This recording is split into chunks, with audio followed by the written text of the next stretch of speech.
ನಾನು ನಿಮ್ಮನ್ನ ಹೇಳ್ತಾ ಇಲ್ಲ. ಅಲ್ಲಲ್ಲ, ಜನರಲಿ ನೀವು ಜನರಲಿ ನಾನು ನಿಮ್ಮನ್ನ ಯಾಕೆ ಹೇಳ್ತಾ ಇದ್ದೀನಿ ಅಂದ್ರೆ, ನಾನು ಹಂಗೆ ಕೇಳ್ತಿರೋದು. ಅಲ್ಲ ಅಂದ್ರೆ ಅಷ್ಟೇ ಪವಿತ್ರ ಅವ್ರನ್ನ ಹೈಲೈಟ್ ಮಾಡ್ತಿದ್ದಾರೆ. ಮಾಧ್ಯಮಗಳು ಫೋಕಸ್ ಮಾಡಿರೋದೇ A1 and A2 ಅಷ್ಟೇ. ಅದೇ ಅದಕ್ಕೆ ನಾನು ಕೇಳಿದ್ದನ್ನ ಪವಿತ್ರವ್ರನ್ನ ಯಾಕೆ ಫೋಕಸ್ ಮಾಡಿದ್ದಾರೆ ಅಂತ ಹೇಳಿ ನಾನು ಬೇಕಲ್ಲ, ಯಾರಾದ್ರೂ ಒಬ್ರು ಬೇಕಲ್ಲ. ಇವಾಗ ನನ್ನನ್ನ ಪ್ರಶ್ನೆ ಮಾಡೋದಕ್ಕೆ ಅದಕ್ಕೆ ಸೂಕ್ತವಾದಂತ ಒಬ್ಬರು ವ್ಯಕ್ತಿ ಬೇಕು. ಸೂಕ್ತವಾದವರು ಅಂದ್ರೆ ಕಡೆ ಪಕ್ಷ ಆ ಸೂಕ್ತವಾದಂತ ಒಂದು ಆಂಕರು ಕೇಳ್ತಾರೆ ಅಂತಂದ್ರೆ ಅವ್ರಿಗೂ ಒಂದ್ ಸ್ವಲ್ಪ ನೇಮ್ ಇರ್ಬೇಕು. ಅವರು ಕೂಡ ಚೆನ್ನಾಗಿ ಪ್ರಶ್ನೆ ಮಾಡೋರು ಆಗ್ಬೇಕು. ಅವರು ನೋಡಕ್ ಸುಂದರವಾಗಿರ್ಬೇಕು. ಹೆಂಗೆ ಒಂದು ಕ್ಯಾಲ್ಕುಲೇಷನ್ ಇರುತ್ತೆ ಚಾನಲ್ಗಳಲ್ಲಿ, ಈ ಕೇಸ್ಗೂ ಕೂಡ ಫಿಟ್ ಆಗೋದಕ್ಕೆ ಈ ಕೇಸಲ್ಲಿ ಆಕೆನ ಸೇರಿಸಿದ್ರೆ ಈ ಕೇಸ್ಗೊಂದು ಸಿಂಕ್ ಆಗುತ್ತೆ, ಅಲ್ಲಿಗೆ ಮ್ಯಾಚ್ ಆಗಬೇಕು. ಸೊ ಆಮೇಲೆ ಅವ್ರಿಗೆ ಒಂದು ಲಿಂಕ್ ಇರಬೇಕು. ಅಲ್ಲಿ ಕರೆಕ್ಟಾಗಿ ಲಿಂಕ್ ಕೊಡೋದಕ್ಕೆ ಯಾವುದೋ ಒಂದಷ್ಟು ಎವಿಡೆನ್ಸ್ ಸಿಕ್ಕಿರ್ಬೇಕು. ಯಾವುದೋ ಒಂದು ಫೋನ್ ಕಾನ್ವರ್ಸೇಷನ್ ಆಗಿರಬೇಕು, ಅಥವಾ ಯಾವಾಗಲೂ ಆ ಜಾಗದಲ್ಲಿ ಹತ್ರದಲ್ಲಿರಬೇಕು, ನಿಯರಲ್ಲಿ ಇರಬೇಕು. ಈ ಥರ ಏನೋ ಒಂದು ನಡೆದಿರಬೇಕು. ಆ ಥರ ಏನೋ ಒಂದು ಸಿಂಕ್ ಆಗಿದ ತಕ್ಷಣ ಅವ್ರನ್ನ ಸೇರಿಸಿದ್ದಾರೆ ಅಷ್ಟೇ. ಸರ್, ಅಂದ್ರೆ ನಾನು ಕೇಳಿರೋ ನಿಮ್ಗೆ ಗೊತ್ತಾ, ಪವಿತ್ರ ಅವರು ಈ ಕೇಸ್ ಆಗಿದ ತಕ್ಷಣ ಫಸ್ಟ್ ಪವಿತ್ರ ಅವ್ರನ್ನ ಹೋಗಿ ಪೊಲೀಸ್ ಅರೆಸ್ಟ್ ಮಾಡ್ತಾರೋ ಅಥವಾ ಪವಿತ್ರ ಅವರೇ ಸ್ಟೇಷನ್ಗೆ ಹೋಗ್ತಾರಾ? ನಿಮಗೆ ಗೊತ್ತಿದ್ಯಾ? ಪವಿತ್ರ ಅವ್ರನ್ನ ಅರೆಸ್ಟ್ ಮಾಡಿದ್ವಿ ಅಂತಾನೆ ಎಲ್ಲ ಕಡೆ ಬಂದಿದೆ. ಇಲ್ಲ, ಪವಿತ್ರ ಅವ್ರಿಗೆ ಫೋನ್ ಹೋಗುತ್ತೆ, ಸ್ಟೇಷನ್ಗೆ ಬನ್ನಿ ಅಂತ ಕರೀತಾರೆ. ಇವ್ರಿಗೆ ಏನ್ ವಿಚಾರ ಅಂತಾನೆ ಗೊತ್ತಿಲ್ಲ. A2 ಕಡೆಯಿಂದ ಫೋನ್ ಮಾಡಿಸ್ತಾರೆ, ಪವಿತ್ರ ಸ್ಟೇಷನ್ಗೆ ಬನ್ನಿ ಅಂದಾಗ ಪವಿತ್ರ ಅವರೇ ಅವ್ರ ಸ್ನೇಹಿತರ ಜೊತೆಗೆ ಸ್ಟೇಷನ್ ಹತ್ರಕ್ಕೆ ಅವ್ರ ಕಾರಲ್ಲಿ ಹೋಗ್ತಾರೆ. ಫ್ರಮ್ ಡೇ 1 ಪವಿತ್ರ ಅವರೇ ಖುದ್ದು ಹೋಗ್ತಾರೆ. ಸೊ ಪವಿತ್ರ ಅವ್ರಿಗೆ ತಪ್ಪು ಮಾಡಿದಿದ್ರೆ ನೀವ್ ಹೇಳಿ, ಕರೆದ ತಕ್ಷಣ ಹೋಗ್ತಿರ್ಲಿಲ್ಲ. ಸಾಮಾನ್ಯವಾಗಿ ಭಯ ಅಲ್ಲ. ನಾನು ತಪ್ಪು ಮಾಡಿದೀನಿ, ನನ್ನ ಮೇಲೆ ಕೇಸ್ ಆಗಿದೆ ಅಂತ ಗೊತ್ತಾದ್ರೆ ಸಾಮಾನ್ಯವಾಗಿ ಏನ್ ಮಾಡ್ತಾರೆ? ಅಬ್ಸ್ಕ್ಯಾಂಡ್ ಆಗ್ತಾರೆ. ಫಸ್ಟ್ ಪಾಯಿಂಟ್ ನೋಡಿ ಎಷ್ಟು ನಾಲೆಡ್ಜ್ ಇದೆ. ನೆಕ್ಸ್ಟ್ ಏನ್ ಮಾಡ್ತಾರೆ? ಲಾಯರ್ನ ಮೀಟ್ ಮಾಡ್ತಾರೆ. ನೆಕ್ಸ್ಟ್ ಏನ್ ಮಾಡ್ತಾರೆ? ಆಂಟಿಸಿಪೇಟರಿ ಬೇಲ್ ಮಾಡ್ತಾರೆ. ಕರೆಕ್ಟಾ? ಹೌದು, ಕರೆಕ್ಟ್. ತಪ್ಪೇ ಮಾಡಿದಿದ್ರೆ ಪವಿತ್ರ ಅವ್ರು ಈ ಕೆಲಸ ಮಾಡ್ತಾ ಇದ್ರು. ಆದ್ರೆ ಪವಿತ್ರ ಅವ್ರಿಗೆ ಅವ್ರ ಪ್ರಕಾರ ಅವ್ರಿಗೆ ಏನೂ ಗೊತ್ತೇ ಇರಲಿಲ್ಲ. ಅದಕ್ಕೆ ಅವರು ಸ್ಟೇಷನ್ಗೆ ಹೋದ್ರು. ಇದೊಂದೇ ಸಾಕು ಜನಕ್ಕೆ ಅರ್ಥ ಮಾಡ್ಕೊಳ್ಳೋದಕ್ಕೆ, ಆಯ್ತಾ?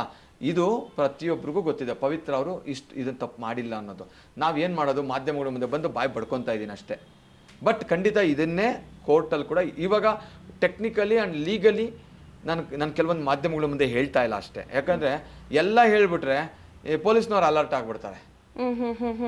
ಅವ್ರು ಮಾಡಿರೋ ಹುಳುಕಲ್ನ ನಾವ್ ಎತ್ತಿ ತೋರ್ಸಕ್ಕೆ ಈಗಲೇ ಹೋಗ್ಬಾರ್ದು, ಅದು ಸಮಯ ಬರುತ್ತೆ. ಸರ್, ಪವಿತ್ರ ಅವರು ನಿರಪರಾಧಿ ನೀವು ಹೇಳಿರೋ ಪ್ರಕಾರ?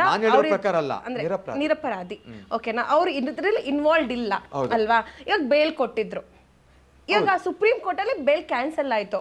ಪವಿತ್ರ ಅವ್ರ ಮೇಲೆ ಅಷ್ಟೊಂದು ಅಲಿಗೇಷನ್ಸ್ ಇಲ್ಲ ಅಂದ್ರೆ ಅವ್ರದ್ದು ಯಾವುದು ನಮ್ಗೆ ಏನಂತಾರೆ ಸಾಕ್ಷಿಗಳು ಸಿಕ್ಕಿಲ್ಲ ಅಂತಂದಿದ್ರೆ ಅವ್ರನ್ನ ಬಿಡ್ಬೋದಿತ್ತಲ್ಲ ಸುಪ್ರೀಂ ಕೋರ್ಟ್ ನಲ್ಲಿ. ಯಾಕೆ ಅವ್ರನ್ನು ಇನ್ವಾಲ್ವ್ ಮಾಡಿ ಮತ್ತೆ ಕಳಿಸಿದ್ರು? ಬಹಳ ಗುಡ್ ಕ್ವಶನ್. ಆಯ್ತಾ, ನಾನು ಬೇಲ್ ಕಾಪಿ ಇದ್ರೆ ನಾನು ನಿಮ್ಗೆ ತೋರಿಸ್ತಿದ್ದೆ. ಇವಾಗ ಅದು ನನ್ನ ಆಫೀಸಲ್ಲಿದೆ.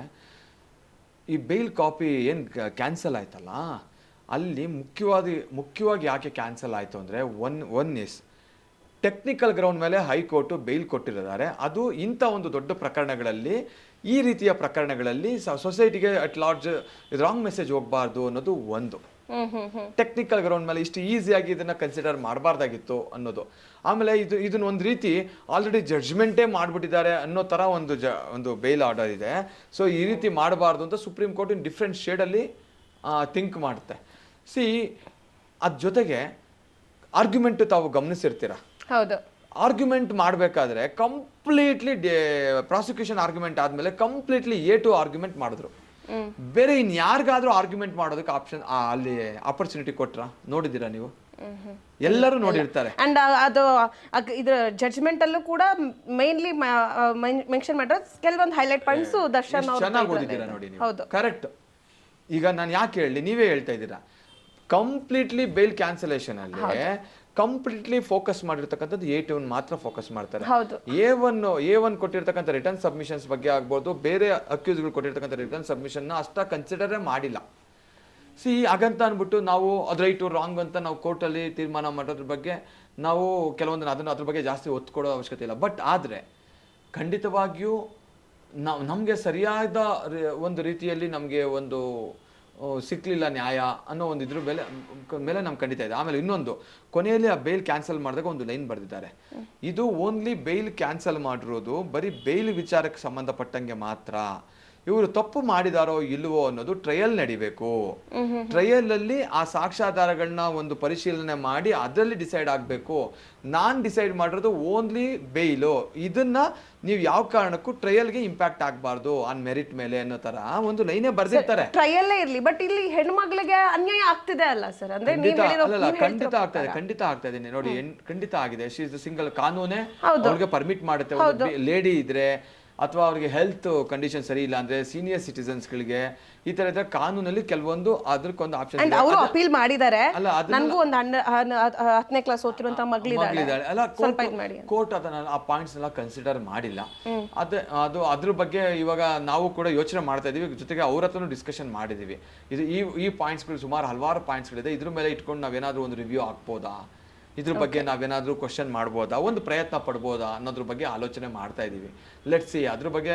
ಬಿಕಾಸ್ ಸುಪ್ರೀಂ ಕೋರ್ಟ್ ನಿಮಗೆ ಗೊತ್ತಿದೆ ಇವತ್ತೇನಾಗಿದೆ, ಈ ಆಟೋದಲ್ಲಿ ಮೀಟರ್ ಹೊಡೆದಂಗೆ, ಆಟೋದಲ್ಲಿ ಮೀಟರ್ ಹೊಡುತ್ತಲ್ಲ, ಹೋಗ್ತಾ ಹೋಗ್ತಾ ನಮ್ಮ ಕರ್ನಾಟಕದಲ್ಲಿ ಇರ್ತಕ್ಕಂಥ ವಕೀಲರಿದ್ದಾರಲ್ಲ, ಕರ್ನಾಟಕದ ಜನ seriously they are very lucky ನನ್ನ ಪ್ರಕಾರ. ಯಾಕಂದ್ರೆ ಅಷ್ಟೊಂದು ಎಕ್ಸ್ಪೆನ್ಸಿವ್ ಇಲ್ಲ. ನೀವು ಡೆಲ್ಲಿಯಲ್ಲಿ ಹೋಗಿ ಅಲ್ಲಿ ಮೀಟರ್ ಹೊಡುತ್ತೆ. ಹೇಗಂದ್ರೆ ಅಲ್ಲಿನ ಜನಕ್ಕೆ, ಅಲ್ಲಿ ಅಡ್ವೊಕೇಟ್ಸ್ಗಳಿಗೆ ಫೀಸ್ ಕೊಡೋಕ್ಕಾಗಲ್ಲ. ಅಷ್ಟು ದೊಡ್ಡ, ತುಂಬ ಕಷ್ಟ. ಅಲ್ಲಿ ದೊಡ್ಡ ಅಲ್ಲಿ ಫೇಸು ಎಂಥವ್ರನ್ನ ನಿಲ್ಲಿಸ್ತೀವಿ ನಾವು. ಲೈಕ್ ಒಂಥರ ಯಾರನ್ನ ಕೇಸಲ್ಲಿ ಎಂಗೇಜ್ ಮಾಡ್ತೀವಿ ಅನ್ನೋದ್ರ ಮೇಲೆ ನಮ್ಮ ಫೀಸ್ ಓಡ್ತಿರ್ತದೆ. ಟೈಮ್ ಗಟ್ಟಲೆ, ಡೇಟು, ಒಂದು ಇಂಥ ದಿವಸಕ್ಕೆ, ಒಂದೊಂದು ದಿವಸಕ್ಕೆ ಅಥವಾ ಟೈಮ್, ಬಹಳ ಕಷ್ಟ ಇದೆ. ಸೊ ಇದೆಲ್ಲ ನೋಡಿದಾಗ ಪವಿತ್ರ ಗೌಡ ಅವರು ಅಷ್ಟು ಟಾಪ್ ಮೋಸ್ಟ್ ಲಾಯರ್ನ ಇರೋಷ್ಟು ಒಂದು ಥಿಂಕು ಕೂಡ ಮಾಡಿರಲಿಲ್ಲ ಅವರು. ಯಾಕಂದರೆ ಒಂದೊಂದು ಡೇಟ್ಸ್ಗೆ ಒಂದೊಂದು ಕೇಸ್ನ ಎಂಗೇಜ್ ಮಾಡಬೇಕು ಅಂದರೆ Pavithra Gowda, do you think ಒಂದು ಹೋಗ್ಬಿಟ್ಟು 1 ಲಕ್ಷ 2 ಲಕ್ಷ 5 ಲಕ್ಷ ಕೊಟ್ಟರೆ ಆಗುತ್ತೆ ಅಂತ ಅನ್ಕೊತೀರಾ? No way. ಬಹಳ ಕಷ್ಟ ಇದೆ. ಅಲ್ಲಿ ಹೋಗಿ ಒಂದು ಸುಪ್ರೀಂ ಕೋರ್ಟ್ ಒಂದು ಕೇಸ್ ಹ್ಯಾಂಡಲ್ ಮಾಡಿ ಆಕೆ ಹೊರಗಡೆ ಬರ್ಬೇಕಂದ್ರೆ ಆಕೆ ಒಂದು ಕಡಿಮೆ ಒಂದು 50 ಲಕ್ಷ ಖರ್ಚು ಮಾಡಬೇಕಾಗಿತ್ತು. ಎಲ್ಲಿ ತರ್ತಾರೆ? ಹೌದು, ಅಫ್ಕೋರ್ಸ್ ಅವ್ರ ಫ್ಯಾಮಿಲಿಯಲ್ಲಿ ಫೈನಾನ್ಷಿಯಲಿ ಒಂದು ಹಂತಕ್ಕೆ ಅವ್ರ ತಂದೆ ತಾಯಿ ಇದ್ದಾರೆ. ಬಟ್ ಈಕೆ ಸ್ವಾಭಿಮಾನದ ಹೆಣ್ಣು. ತಂದೆ ತಾಯಿ ಹತ್ರ ಕೂಡ ಒಂದು ಹಂತಕ್ಕೆ ಆಕೆ ಸಹಾಯ ತಗೊಳ್ತಾಳೆ. ಒಂದು ಆವರೇಜ್ ಆಗಿ ಒಂದು ಅಡ್ವೊಕೇಟನ್ನು ಕೂಡ ಅವರು ಒಂದು ಎಂಗೇಜ್. ಕ್ಷಣದ ಸುದ್ದಿಗಳಿಗಾಗಿ ಫ್ರೀಡಂ ಟಿವಿ ಸಬ್ಸ್ಕ್ರೈಬ್ ಮಾಡಿ, ಲೈಕ್ ಮಾಡಿ ಹಾಗೂ ಫಾಲೋ ಮಾಡಿ. ಹೊಸ ಸುದ್ದಿಗಳ ನೋಟಿಫಿಕೇಶನ್ಗಾಗಿ ಬೆಲ್ ಐಕಾನ್ ಮೇಲೆ ಕ್ಲಿಕ್ ಮಾಡಿ.